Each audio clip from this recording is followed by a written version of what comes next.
नमस्कार दोस्तों, जैसा कि आप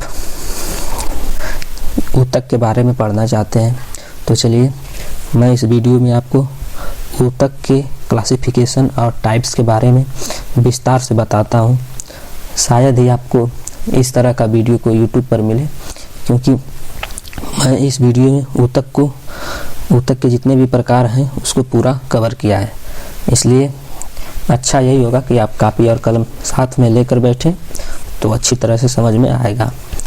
चलिए हम वीडियो को शुरू करते हैं। इंफॉर्मेशन ऑफ द टिश्यू, ऊतक के बारे में जानकारी। सबसे पहले ऊतक का क्लासिफिकेशन पढ़ने से पहले हम यह जानते हैं कि ऊतक क्या है।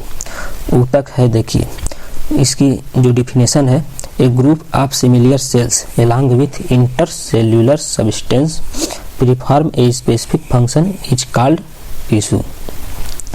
A group of similar cells, समान तरह की कोशिकाओं का एक समूह, एलॉन्ग विथ इंटरसेल्युलर सब्सटेंस, जो अंतर कोशिकीय पदार्थों के साथ परफॉर्म ए स्पेसिफिक फंक्शन, एक विशेष कार्य करता है, इज कॉल्ड टिश्यू, उसे ऊतक कहते हैं। ठीक है, समान तरह की कोशिकाओं का एक समूह जो अंतर कोशिकीय पदार्थों के साथ एक विशेष कार्य करता है, ऊतक कहलाते हैं। ऊतक क्या होता है? कोशिकाओं का एक समूह होता है जो एक विशेष कार्य करने के लिए उत्तरदायी होता है। और जैसे कि अस्थि ऊतक हो गया, ब्लड हो गया, त्वचा हो गया, तो क्या है, कई कोशिकाएं हैं जो एक ही कार्य करने के लिए स्पेशलाइज्ड हो जाते हैं। ठीक है, तो समान प्रकार की कोशिकाओं का समूह जो एक विशेष कार्य करने के लिए स्पेशलाइज्ड हो जाता है या एक विशेष कार्य संपन्न करता है, उससे क्या कहते हैं? ऊतक कहते हैं। ठीक है, इतना कंफर्म हुआ। द स्टडी ऑफ टिश्यू, मतलब कि ऊतक के अध्ययन की शाखा क्या है? हिस्टोलॉजी। ठीक है, हिस्टोलॉजी के अंतर्गत ऊतक का अध्ययन किया जाता है। अब हिस्टोलॉजी शब्द का सर्वप्रथम प्रयोग जो है मेयर नामक एक जीव विज्ञानी, मतलब जीव वैज्ञानिक ने सन 1819 ईस्वी में किया था। ठीक है, हिस्टोलॉजी शब्द का सर्वप्रथम प्रयोग मेयर ने किया था। टिश्यू शब्द का सर्वप्रथम प्रयोग फ्रांसीसी जीव विज्ञानी विकाट ने किया था। टिश्यू मतलब ऊतक शब्द, टिश्यू शब्द का सर्वप्रथम प्रयोग फ्रांसीसी जीव विज्ञानी विकाट ने किया था। इतना कंफर्म हुआ। ये ऊतक की बेसिक जानकारी थी। आइए अब हम इसके क्लासिफिकेशन और टाइप्स के बारे में जानते हैं। ठीक है, देखिए यहाँ हम केवल जंतु ऊतक की बात कर रहे हैं। ठीक है, क्लासिफिकेशन और टाइप्स ऑफ टिश्यू, क्लासिफिकेशन या टाइप्स जो है ऊतक के कितने हैं? तो ऊतक को विशेषतः चार भागों में बांटा गया है। ठीक है, एपिथेलियल ऊतक, कनेक्टिव ऊतक, मसल्स ऊतक और न्यूरल ऊतक, उपकला ऊतक, संयोजी ऊतक, पेशी ऊतक और तंत्रिका ऊतक। ठीक है, तो चलिए हम विस्तार से इन चारों ऊतक के उप भागों को पढ़ते हैं, जैसे सब डिवीजन को। ठीक है, तो सबसे पहले उपकला ऊतक के सब डिवीजन आते हैं। इसके दो सब डिवीजन है, इसके दो उपभाग हैं। पहला सरल उपकला और दूसरा संयुक्त उपकला। देखिए संयुक्त उपकला कुछ इस तरह की दिखती है, कंपाउंड एपिथेलियम इसको बोला जाता है, और संयुक्त उपकला से केवल त्वचा बनती है। ठीक है, हम इस समय एपिथेलियल ऊतक के सब डिवीजन, मतलब एपिथेलियम ऊतक को कितने भागों में बांटा गया है? दो भागों में बांटा गया है। ठीक है, सिंपल एपिथेलियम और कंपाउंड एपिथेलियम। कंपाउंड एपिथेलियम से केवल त्वचा बनती है। ठीक है, तो और कंपाउंड एपिथेलियम इस तरह का दिखता है, ये मल्टी लेयर्ड सेल्स होती है। ठीक है, इसके बाद आते हैं हम सरल उपकला। ठीक है, अब सरल उपकला के तीन भाग होते हैं। पहले भाग में क्या आता है? सरल उपकला को कितने भागों में? देखिए एपिथेलियल ऊतक को कितने भागों में बांटा गया है? दो भागों में, सरल उपकला और संयुक्त उपकला। अब संयुक्त उपकला को तीन भागों में बांटा गया है। ठीक है, पहला है स्क्वेमस एपिथेलियम, सल्की उपकला, यह एक पतली लेयर होती है। ठीक है, कोशिकाओं की एक पतली लेयर होती है सल्की उपकला, इस तरह की दिखती है। इसे क्या बोला जाता है? स्क्वेमस एपिथेलियम, सल्की उपकला। अब सल्की उपकला का काम क्या है? यह बनाती है blood wall of blood vessels, रक्त वाहिनियों की भित्ति। ठीक है, रक्त वाहिनियों, आर्टरी और वेंस की जो भित्ति होती है किससे बनी होती है? सल्की उपकला से बनी होती है। और एल्वुलाई ऑफ लंग्स, फेफड़े के वायुकोश, फेफड़े के जो वायुकोश होते हैं, एल्वुलाई होते हैं, एयर सेक, उनकी भित्ति किससे बनी होती है? सल्की उपकला से बनी होती है। ठीक है, और इनका काम क्या है? Diffusion and function. Diffusion function मतलब विसरण का कार्य। ठीक है, इनका कार्य क्या है? विसरण का कार्य। ठीक है, डिफ्यूजन, विसरण क्या होता है? मतलब अधिक सांद्रता से कम सांद्रता की ओर मॉलिक्यूल्स, मतलब अणुओं का गमन। ठीक है, तो ये डिफ्यूजन का काम करता है। Blood vessels, alveoli of lungs, ठीक है। तो ब्लड वेसल्स की भित्ति किससे बनी होती है? सल्की उपकला से बनी होती है। और फेफड़े के वायुकोश किससे बने होते हैं? सल्की उपकला से बने होते हैं। इनका काम क्या है? डिफ्यूजन का काम है, ठीक है। अब हम आते हैं दूसरे प्रकार की उपकला पर। अब सरल उपकला का जो दूसरा टाइप है वह है क्यूबाइडल एपिथेलियम, ठीक है, घनाकार उपकला। क्यूबाइडल एपिथेलियम किस तरह की दिखती है? इस तरह, घन की तरह, जिसकी लंबाई चौड़ाई ऊंचाई मतलब एक डिब्बे की तरह कोशिकाएं होती हैं, घन की तरह, ठीक है। घन का मतलब समझ रहे हैं ना, क्यूबाइडल एपिथेलियम इस तरह की दिखती है और इसे बोला जाता है घनाकार उपकला। उपकला ऊतक को दो भागों में बांटा गया, सरल उपकला, संयुक्त उपकला। संयुक्त उपकला से केवल त्वचा बनती है। सरल उपकला के 3 भाग है, सल्की उपकला, स्क्वैमस एपिथेलियम, क्यूबाइडल उपकला, घनाकार एपिथेलियम, और एक तीसरा है, अभी नीचे आप देखेंगे आगे। तो घनाकार उपकला इस तरह की दिखती है, ठीक है। अब घनाकार उपकला से क्या बनता है? नेफ्रॉन्स ऑफ किडनी के नेफ्रॉन्स, ठीक है। डक्ट्स ऑफ ग्लैंड, ग्रंथियों की वाहिनियां मतलब किस ग्रंथि में वाहिनियां होती हैं पता है आपको? जो बाह्यस्रावी ग्रंथियां होती हैं, एक्सोक्राइन ग्लैंड, ठीक है। एक्सोक्राइन ग्लैंड का काम क्या है? एंजाइम्स बनाना। और इंडोक्राइन ग्लैंड मतलब अंतःस्रावी ग्रंथियां क्या करती हैं? हार्मोन्स बनाती हैं। समझ में आया इतना? तो डक्ट्स किस में पाए जाएंगे? एक्सोक्राइन ग्लैंड में। बाह्यस्रावी ग्रंथियों में डक्ट्स मतलब नलिकाएं पाई जाएंगी, क्योंकि बाह्यस्रावी ग्रंथियां एंजाइम बनाती हैं और एंजाइम का काम है कि एंजाइम ग्रंथियों से में बनता है और रक्त ग्रंथियों की वाहिनियों के द्वारा लक्ष्य अंग तक जो है जाता है, ठीक है, और वहाँ कार्य संपन्न करता है। लेकिन अंतःस्रावी ग्रंथियां जो हार्मोन्स बनाती हैं उनमें रक्त वाहिनियां नहीं होती, उनके हार्मोन्स डायरेक्ट जो है ब्लड में मिल जाते हैं, ठीक है। तो डक्ट्स ऑफ ग्लैंड मतलब बाह्यस्रावी ग्रंथियों के जो नलिकाएं हैं किससे बनी होती हैं? क्यूबाइडल एपिथेलियम से। इसके बाद आता है इसका काम क्या है? सेक्रेशन एंड एब्सॉर्प्शन फंक्शन मतलब कि श्रावण और अवशोषण। सेक्रेशन मान होता है श्रावण मतलब स्राव बनाना, ठीक है, एंड एब्जॉर्प्शन, ठीक है। तो इसका क्या काम? ये अवशोषण मतलब सोखना, ठीक है, मतलब अवशोषित करना। तो अवशोषित नेफ्रॉन्स में क्या होता है? नेफ्रॉन्स में कुछ श्रावण भी होता है, कुछ अवशोषण भी होता है, ठीक है। तो इसका फंक्शन है, कार्य है, ठीक है। अब हम आते हैं तीसरे प्रकार की एपिथेलियम पर। ये तीसरे प्रकार की एपिथेलियम कौन है? काल्मर एपिथेलियम, स्तंभाकार उपकला, ठीक है। कैसी दिखती है? ऐसी दिखती। स्तंभाकार उपकला के काम क्या है? तो देखिए, इंटरनल लेयर ऑफ स्टमक मतलब स्टमक माने क्या होगा? पेट होगा। तो पेट से यहाँ संबंध नहीं है, आमाशय को बोला जाता है स्टमक, आमाशय को, ठीक है। आमाशय जहाँ सबसे पहले भोजन आप खाते हैं तो 3 घंटे भोजन यहाँ पर लगभग 2 से 3 घंटे रुकता है, ठीक है। उसे स्टमक को क्या बोलते हैं? आमाशय। Internal layer of stomach and intestine, intestine मतलब आंत्र और आमाशय की आंतरिक परत। इंटरनल लेयर किससे बनी होती है? स्तंभाकार उपकला से बनी होती है। एंड अदर इंटरनल ऑर्गन्स और अन्य आंतरिक अंगों की जो आंतरिक लेयर होती है, अंदर की परत, किससे बनी होती है? काल्मर एपिथेलियम से। अब आता है इंडोक्राइन एंड एक्सोक्राइन ग्लैंड, बाह्यस्रावी और अंतःस्रावी ग्रंथियों का जो ठोस भाग है, ठीक है, ठोस भाग, वो किससे बना होता है? काल्मर एपिथेलियम से। कंफर्म हो गया। अब आते हैं नोट्स में क्या है? When cilia are found on the columnar epithelium, यदि काल्मर एपिथेलियम पर सिलिया मतलब पक्षमाभ पाए जाएंगे, देन तब the columnar epithelium is called ciliated epithelium. तब काल्मर एपिथेलियम क्या कहलाएगी? सिलिएटेड एपिथेलियम मतलब पक्षमाभी उपकला कहलाएगी। इसी काल्मर एपिथेलियम की बात हो रही है, ठीक है। यदि काल्मर एपिथेलियम के ऊपर पक्षमाभ मतलब सिलिया यदि पाए जाएंगे तब काल्मर एपिथेलियम क्या कहलाएगी? स्तंभाकार उपकला क्या कहलाएगी? पक्षमाभी उपकला कहलाएगी, ठीक है। पाए जाएंगे तब, डिफरेंस क्या है? केवल इस पर सिलिया पाए जाएंगे तो ये काल्मर एपिथेलियम की जगह सिलिएटेड एपिथेलियम हो जाएगी। कन्फर्म हुआ? तो कैसी दिखेगी? इस तरह की दिखेगी। जब स्तंभाकार उपकला पर पक्षमाभ पाए जाते हैं तब स्तंभाकार उपकला को पक्षमाभी उपकला कहते हैं, ठीक है। तो इस पर क्या पाए जाते हैं? सिलिया मतलब छोटे छोटे फाइब्रस तंतु होते हैं जो इसकी आंतरिक लेयर पर पाए जाते हैं। इनका काम क्या होता है? कहाँ पर पाए जाते हैं? ये पाए जाते हैं it is form to inner layer of bronchi and fallopian नलिका। ये फॉर्म FORMS, ठीक है, FORMS है, ये बनाते हैं। It is form to layer in inner layer, आंतरिक परत। ये क्या बनाते हैं? आंतरिक परत बनाते हैं किसके? श्वसनिका, ब्रोंकी मतलब श्वसनिका और फैलोपियन ट्यूब मतलब फैलोपियन नलिका की श्वसनी परत को बनाते हैं।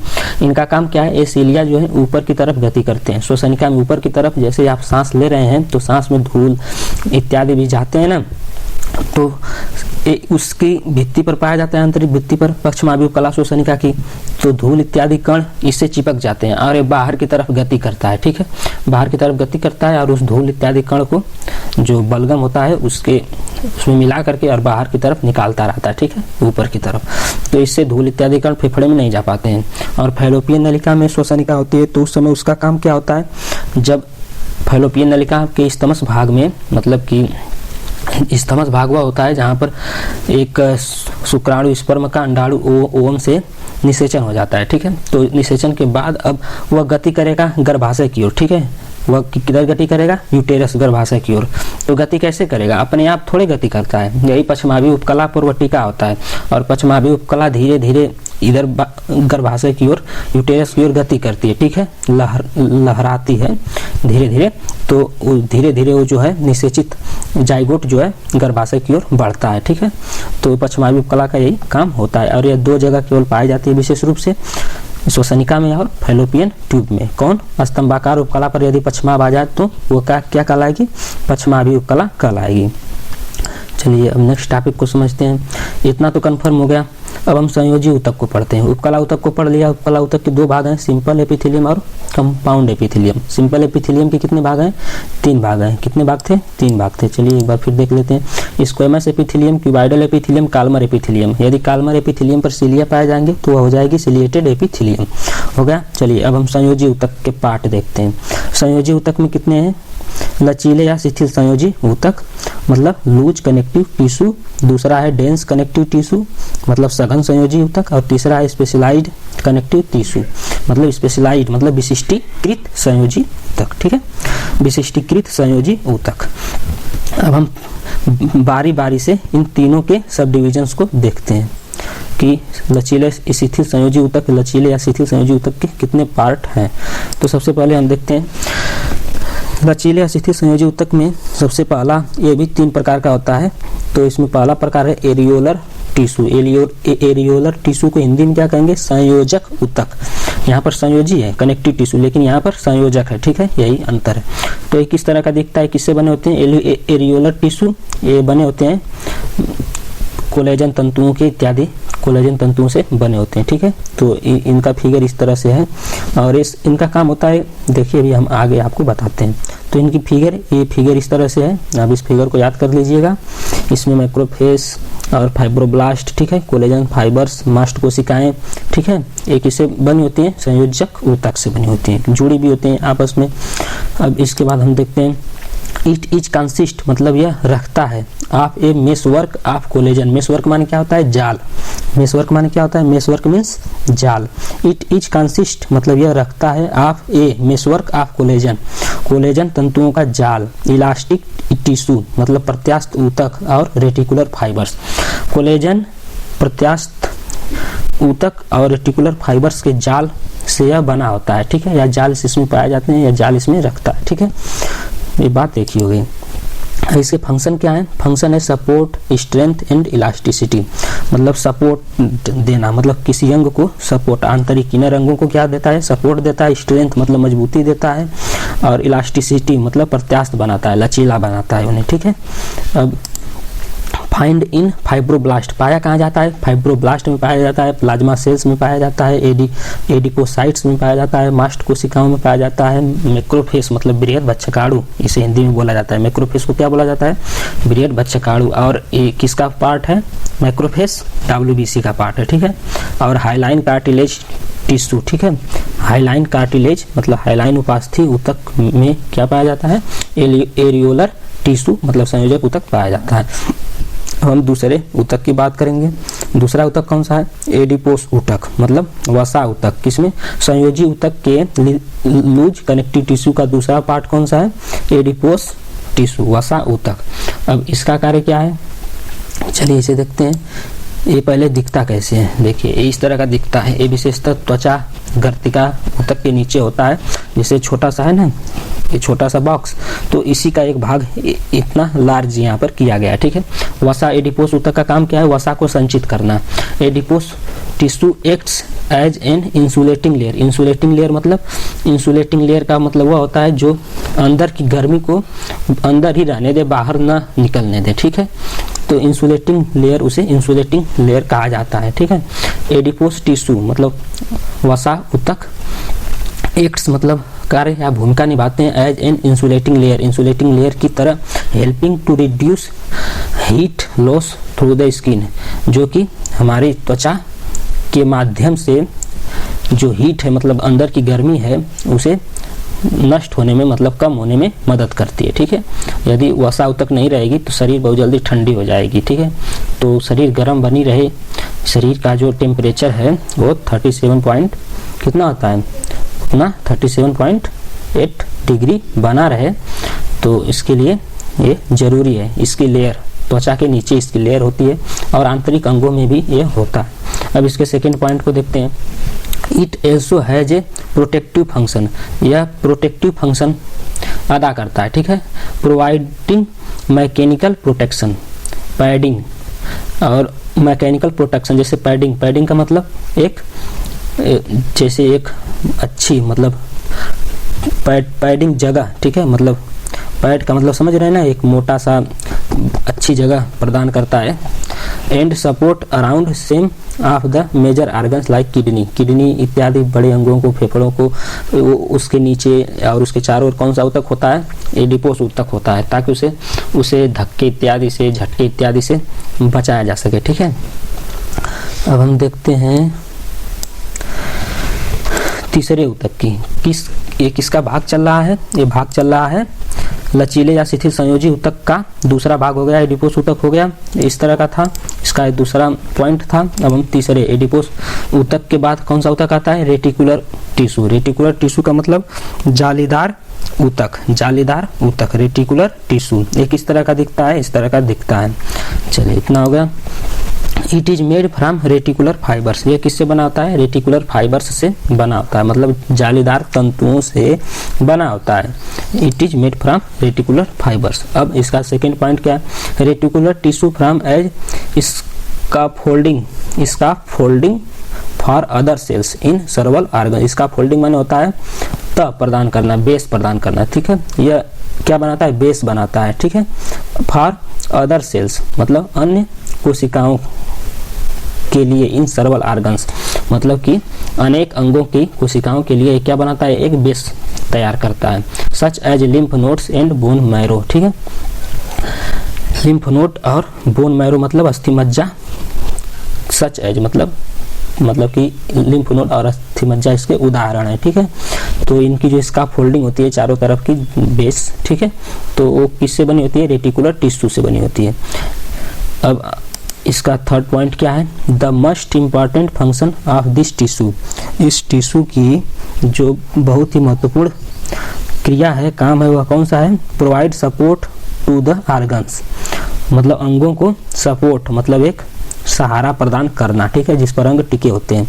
टिश्यू ऊतकों को, एंड इंडिविजुअल सेल्स मतलब स्थानीय कोशिकाओं को, like adipose tissue and muscles मतलब वसा ऊतक और मसल्स मतलब पेशियों को एक क्या देता है? सपोर्ट देता है, ठीक है। रेटिकुलर टिश्यू की बात हो गई, तो अब ये पूरा हो गया। ये जो था लचीले या शिथिल संयोजी ऊतक, इसके 3 पार्ट होते हैं, ठीक है। इसके कितने पार्ट होते हैं? 3 part, areolar tissue, adipose tissue और रेटिकुलर टिश्यू। अब हम आते हैं संयोजी ऊतक, संयोजी ऊतक, ठीक है, जो एनिमल टिश्यू का दूसरा पार्ट है, संयोजी ऊतक, कनेक्टिव टिश्यू। अब इस ऊतक को भी 3 भागों में बांटा गया है। तो लचीले संयोजी ऊतक को हमने पढ़ लिया, लूज कनेक्टिव टिश्यू, इसके 3 पार्ट होते हैं, एरियोलर टिश्यू और एडिपोस टिश्यू और रेटिकुलर टिश्यू। अब आते हैं इसके दूसरे पार्ट, लूज कनेक्टिव टिश्यू तो हो गया कंप्लीट। अब डेंस कनेक्टिव टिश्यू की बात करते हैं। डेंस कनेक्टिव टिश्यू के भाग नहीं होते हैं, सघन संयोजी ऊतक के भाग नहीं होते हैं, इससे 2 भाग का मतलब सब डिवीजन नहीं होते हैं, ठीक है। मतलब यह अकेला होता है, इसके मतलब इसके टाइप नहीं होते हैं। अब इसमें एक क्या बनाता है, tendons and ligaments. Tendons means क्या होता है, कंडरा, और लिगामेंट्स मीन्स क्या होता है, स्नायु। तो टेंडन्स का काम क्या है, टेंडन्स का काम है अस्थि को मांसपेशी से जोड़ना। आप देख सकते हैं यह एक हड्डी है और इससे मांसपेशी जुड़ी हुई, तो जहाँ पर जुड़ी हुई है वहाँ पर क्या है, ये टेंडन है, ठीक है। और लिगामेंट्स का काम क्या होता है, अस्थि से अस्थि को जोड़ना। जैसे कपाल की जो हड्डियाँ हैं, कपाल में 8 हड्डियाँ हैं, ठीक है। पूरे खोपड़ी में कितनी हड्डियाँ हैं, 14 हड्डियाँ हैं, 8 कपाल में और 22 हड्डियाँ, ठीक है। 8 कपाल में और 14 जो है चेहरे में है। तो चेहरे की हड्डी की एक विशेषता जो जाइगोमेटिक मैंडिबल हड्डी होती है वही केवल मूव करती है, बाकी कोई हड्डी मूव नहीं करती है। अब जो हड्डियां मूव नहीं करती हैं वे किससे जुड़ी होती हैं, स्नायु से। उसमें कौन सा होता है, सीचर्स ज्वाइंट होता है, ठीक है। तो वे किससे जुड़ी होती हैं आपस में, हैं तो अधिक हड्डियां हैं, कपाल में ही केवल 8 हड्डियां हैं लेकिन कोई मूव नहीं कर रही है, तो ये जुड़ी किससे हैं, सीचर्स ज्वाइंट से जुड़ी हैं। तो सीचर ज्वाइंट्स होता किससे है, बनता किससे है, लिगामेंट से। मतलब अस्थि से किससे जुड़ती है, लिगामेंट से जुड़ती है, ठीक है। बात करते हैं साइनोवियल ज्वाइंट्स की। तो साइनोवियल ज्वाइंट्स में जो आउटर लेयर होती है, साइनोवियल गुहा, साइनोवियल कैविटी जो है 2 परतों से मिलकर बनी होती है, इनर और आउटर लेयर से। इनर साइनोवियल लेयर और आउटर साइनोवियल लेयर। जो आउटर साइनोवियल लेयर होती है वे किससे बनी होती है, लिगामेंट्स से बनी होती है, ठीक है। इतना याद रखना। और इसके अंदर साइनोवियल फ्लूइड भरा होता है साइनोवियल कैविटी के अंदर, ठीक है। तो ये तो बात हो गई उसकी। अब टेंडन्स का काम क्या है, अस्थि को मांसपेशी से जोड़ना, और लिगामेंट्स का काम क्या है, हड्डी को हड्डी से जोड़ना। तो ये इस तरह से जोड़ता है। लिगामेंट्स को स्नायु कहते हैं और टेंडन्स को कंडरा कहते हैं, ठीक है। चलिए अब इनके पॉइंट्स के बारे में पढ़ते हैं। टेंडन्स का काम करता है, connect muscles to bone. Tendon का काम क्या है, कनेक्ट मतलब जोड़ता है, मसल्स मतलब मांसपेशियों को, टू बोन मतलब बोन से। और लिगामेंट क्या काम करता है, कनेक्ट बोन टू बोन, हड्डी को हड्डी से जोड़ता है, ठीक है। इतना हो गया। अब हम देखते हैं विशिष्टीकृत संयोजी ऊतक। विशिष्टीकृत संयोजी ऊतक, लूज कनेक्टिव टिश्यू हो गया, डेंस कनेक्टिव टिश्यू हो गया। अब स्पेशलाइज्ड कनेक्टिव टिश्यू की बात करते हैं। ये संयोजी ऊतक के पार्ट हैं। तो इसके भी उपभाग नहीं होते हैं, मतलब इसके टाइप्स नहीं होते हैं। इसके यह कौन कौन सी चीज़ों को बनाता है, यह बनाता है बोन। अस्थि किससे बनी होती है, विशिष्टीकृत संयोजी ऊतक। हड्डी क्या है, हड्डी भी एक संयोजी ऊतक है, ठीक है। अब इसके बाद उपास्थि, कार्टिलेज। कार्टिलेज भी किससे बनती है, कार्टिलेज विशिष्टीकृत संयोजी ऊतक, स्पेशलाइज्ड कनेक्टिव टिश्यू से ही बनती है। इसके बाद ब्लड आता है। ब्लड रक्त के भी कई भाग हैं, इसका हम अगले वीडियो में डिस्कस करेंगे। लेकिन रक्त भी क्या है, संयोजी ऊतक है, ठीक है, कनेक्टिव टिश्यू है। अब हम आते हैं पेशी ऊतक पर। उपकला ऊतक हो गया, एपिथेलियम ऊतक के बारे में हमने समझ लिया, कनेक्टिव टिश्यू को भी समझ लिया विस्तार से। यदि आपको न समझ में आया हो तो आप वीडियो को थोड़ा सा पीछे करके या 1-2 बार देखेंगे तो समझ में आ जाएगा। और समझ में तभी पूरा आएगा जब आप कापी कलम ले करके उसे लिखेंगे। अब हम बात करते हैं मसल्स टिश्यू की, पेशी ऊतक की बात करते हैं। तो पेशी ऊतक को भी 3 भागों में बांटा गया है। पहला भाग इसमें क्या है, स्मूथ टिश्यू या स्मूथ मसल्स, ठीक है। चिकनी या अरेखित या अनैच्छिक पेशी, इसे हिंदी में क्या बोलते हैं, चिकनी पेशी भी बोला जाता है, अरेखित पेशी भी बोला जाता है और अनैच्छिक पेशी भी बोला जाता है। समझ में आया। अनैच्छिक क्यों होता है, मतलब कि इस पर आप इसके संकुचन और प्रसारण को आप अपने दिमाग से नियंत्रित नहीं कर सकते, ठीक है। ये अनैच्छिक अंगों को बना, जैसे आमाशय हो गया। आमाशय की भित्ति किससे बनी है, इसमें कौन सा भित्ति, आमाशय भी हमेशा सिकुड़ रहा है ना, आमाशय में गति होती है, क्रमानुकुंचन गति हमेशा होती रहती है जो भोजन को मथता है, ठीक है। तो क्या आप भोजन को जो मथने वाली गति है आमाशय की, क्या उसे आप सोच करके रोक देंगे, नहीं रोक पाएंगे। वो तो ऑटोमेटिक नर्वस सिस्टम की जो स्वायत्त तंत्रिकाएं हैं, ऑटोनोमस नर्वस सिस्टम, उसके अंतर्गत चल रही है, उसे तो आप रोक नहीं सकते, ठीक है। आंतों की जो क्रिया है उसे भी आप नहीं रोक सकते। तो उसकी भित्तियों में जो मसल्स है, पेशियां हैं, वो कौन सी पेशियां हैं, स्मूथ टिश्यू हैं, ठीक है, जो अरेखित होती है, मतलब रेखाओं में यह नहीं होती हैं, ये अनियमित होती हैं और चिकनी होती हैं, और ये अनैच्छिक होती है, मतलब इन पर आप अपनी इच्छा से नियंत्रण नहीं रख सकते, ठीक है। तो ये किससे बनी होती है, आमाशय की भित्ति हो गई, आंतों की भित्तियां हो गई, फेफड़े की भित्तियां हो गई, ठीक है। आप फेफड़ा सांस भी नहीं रोक सकते अधिक समय तक, अपना जाएंगे कुछ देर तक, ठीक है, बहुत थोड़ी समय तक रोक पाएंगे, लेकिन आमाशय की गति को तो आप बिल्कुल भी नहीं रोक पाएंगे। तो इसकी जो मांसपेशियां हैं वो किससे बनी होती हैं, हम फेफड़े को चलाने वाली जो मांसपेशियां हैं, फेफड़ा अपने आप थोड़ा ही चलता है, इसको इंटरकोस्टल पेशियां होती हैं, ठीक है, इंटरकोस्टल पेशियां होती हैं, और भी कई पेशियां होती हैं जो फेफड़े की गति को प्रदान करती हैं, ठीक है, फेफड़े को गति देती हैं। तो ये किससे बनी होती हैं? स्मूथ टिश्यू या स्मूथ मसल्स से बनी होती हैं। अब स्मूथ मसल्स को क्या क्या बोला जाता है? चिकनी पेशियां भी बोला जाता है, अरेखित और अनैच्छिक पेशी भी बोला जाता है। चलिए इतना हो गया, अनैच्छिक पेशी की बात हो गई। अब दूसरा भाग इसमें आता है कंकाल या रेखित या ऐच्छिक पेशियों की। इसको अंग्रेजी में क्या बोला जाता है? इंग्लिश में स्केलेटल टिश्यू या स्केलेटल मसल्स, स्केलेटल ऊतक या स्केलेटल मसल्स, ठीक है। कंकाल पेशी या रेखित पेशी या ऐच्छिक पेशी। अब इसमें क्या होता है? इसके जो होते हैं मायोसाइट्स होते हैं, इसमें मायोफाइब्रिल होते हैं, ठीक है। इसके जो ये स्मूथ टिश्यू है ये मायोसाइट्स से बने होते हैं और ये मायोफाइब्रिल से बने होते हैं, ठीक है। और इसके जो मायोफाइब्रिल्स होते हैं ये एक रेखा में होते हैं, व्यवस्थित होते हैं, ठीक है। और व्यवस्थित होकर के और एक बंडल बनाते हैं जिसे क्या बोला जाता है? सार्कोमियर, ठीक है। सार्कोमियर बोला जाता है, एक बंडल बनाते हैं और ये रेखाओं में होते हैं, मतलब सीधे सीधे होंगे, ठीक है। तो ये ऐच्छिक होते हैं। ऐच्छिक मतलब कि अब जैसे हाथ की पेशियां आ गई, बाइसेप्स, ट्राइसेप्स जो ह्यूमरस को चलाते हैं, ठीक है। और भी कई पेशियां हैं, तो ये किससे बनी होती हैं? कंकाल पेशियों से बनी होती हैं। कंकाल पेशियों को और क्या बोला जाता है? रेखित पेशियां या ऐच्छिक पेशियां, जिन पर अपना नियंत्रण होता है, ठीक है।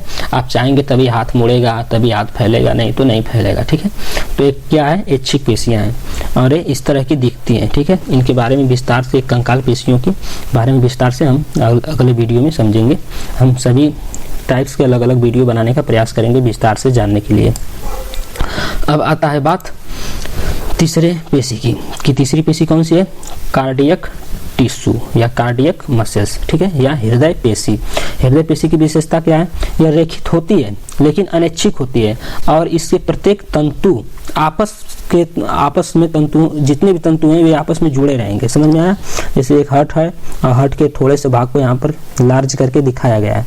तो इसमें जो इसके टिश्यू हैं, ऊतक हैं, जो पेशियां हैं इसके मायोफाइब्रिल्स, ठीक है, वे कैसे होते हैं? रेखित होते हैं। हर्ट पेशियों की यही विशेषता है, रेखित होते हैं लेकिन रेखित होते हुए भी अनैच्छिक होते हैं। कंकाल पेशी में क्या था? कंकाल पेशी में रेखित था लेकिन ऐच्छिक था, ठीक है। और इसमें अरेखित था और अनैच्छिक था। इसमें क्या था? अनैच्छिक है और अरेखित है, लेकिन कंकाल पेशी में रेखित होती हैं और ऐच्छिक होती हैं, ठीक है। लेकिन हार्ट वाली जो बात है, हार्ट कार्डियक टिश्यू की, उसमें रेखित होगा लेकिन अनैच्छिक होगा और ये जितने भी हैं, वे जितने भी इसके तंतु हैं, फाइबर हैं इस पेशी के, वे आपस में जुड़े रहेंगे, ठीक है। जैसे आप देख सकते हैं ये यहाँ जुड़ा है, ये यहाँ जुड़ा है, ये यहाँ जुड़ा है, इस तरह से आपस में जुड़े रहेंगे, ठीक है। और ये अनैच्छिक होते हैं। अगर ऐच्छिक हो जाए अगर हार्ट पेशी, यदि आप चाहें कि हमारा हृदय रुक जाए तब तो दिक्कत होगी, डेथ हो जाएगी, इसलिए ये अनैच्छिक होते हैं, ठीक है। तो ये वीडियो पूरा हुआ और हमने इसमें पूरा जो है कि टिश्यू के बारे में बताया, टिश्यू के क्लासिफिकेशन के साथ साथ यह कहाँ पर पाया जाता है और इसके कार्य क्या हैं, ठीक है, ये किस किस अंगों को बनाता है। तो मैं आशा है कि आप टिश्यू के क्लासिफिकेशन के बारे में विस्तार से समझ गए होंगे। तो चलिए हम एक बार स्लाइड को आपको रिवीजन करा देते हैं। इस तरह से उपकला ऊतक एनिमल टिश्यू के दो पार्ट हैं, एपिथेलियम, कनेक्टिव मसल्स और न्यूरल ऊतक। अभी एक बच गया ना, ये चौथा वाला पेशी ऊतक, न्यूरल ऊतक। न्यूरल ऊतक के पार्ट नहीं होते हैं, ठीक है। चौथा में जो एनिमल टिश्यू का जो है पार्ट, वो तंत्रिका ऊतक चौथा, इसके पार्ट नहीं होते हैं। और एक तंत्रिका ऊतक से क्या बनती हैं? तंत्रिकाएं बनती हैं, ठीक है। बस इतना ही इसमें है। और तंत्रिकाएं के तीन भाग होते हैं, सेल बॉडी, डेंड्राइट्स और एक्सोन, ठीक है। तंत्रिका ऊतक के कितने भाग होते हैं? तंत्रिका कोशिका के तीन भाग होते हैं, सेल बॉडी मतलब कोशिका काय, डेंड्राइट्स मतलब डेंड्रॉन, दुम्राक्ष उसको हिंदी में बोला जाता है, और एक्सोन का मतलब होता है अक्षतंतु। तंत्रिका कोशिका के ये तीन भाग हो गए, बस इतना ही जानिए, इसके सब डिविजन्स नहीं होते हैं। अब हम बात करते हैं उपकला ऊतक की। उपकला ऊतक को दो भागों में बांटा गया है, सिंपल क्यूबाइडल, इसके बाद सिंपल ये है, मतलब सल्की उपकला ऐसा है, इसका फर्स्ट पॉइंट क्यूबाइडल है, ठीक है। इस तरह से आप रिविजन कर लीजिए एक बार। और सिलिएटेड एपिथेलियम है, यदि स्तंभाकार उपकला पर सिलिया पाया जाए तो। इसके बाद यह क्या बनाता है? Ciliated epithelium bronchi and fallopian tube के आंतरिक स्तर को बनाता है।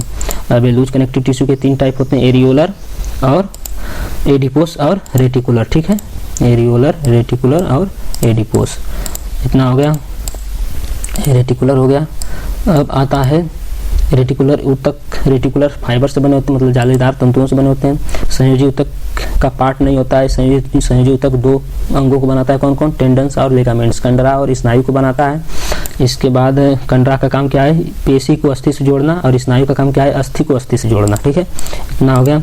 अब विशिष्टिकी संयोजी ऊतक के कितने भाग हैं, कोई भाग नहीं है, लेकिन क्या क्या बनाता है, बोन बनाता है, कार्टिलेज बनाता है और ब्लड बनाता है। ठीक है, इसके बाद पेशी ऊतक की बात करते हैं। पेशियाँ 3 प्रकार की होती हैं, चिकनी और अरेखित, रेखित। ठीक है, अरेखित, चिकनी अनैच्छिक, स्केलेटल टिश्यू और कंकाल पेशियाँ और हृदय पेशियाँ। ठीक है, तो यह वीडियो जो है कंप्लीट हुआ। हमें आशा है कि आप इस वीडियो से बहुत अधिक सीखे होंगे। यदि वीडियो अच्छा लगा हो तो लाइक और चैनल को सब्सक्राइब जरूर करें। यदि आप नए विजिटर्स हैं तो और अपने दोस्तों के साथ साझा भी करें, ताकि अभी हमारा चैनल नया है और आप सहयोग करें इसे। वीडियो देखने के लिए धन्यवाद।